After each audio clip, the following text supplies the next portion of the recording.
This is not just a race. This is memory fighting for breath.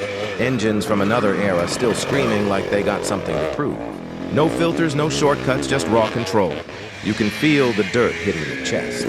You can hear the crowd holding their breath. These riders are not chasing trends. They are chasing ghosts. Every corner feels heavier. Every mistake feels louder.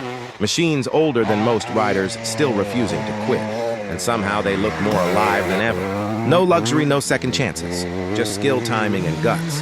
This is where history refuses to stay quiet. This is where legends echo through mud and sweat. So tell me, would you survive one lap? Or would the past leave you behind?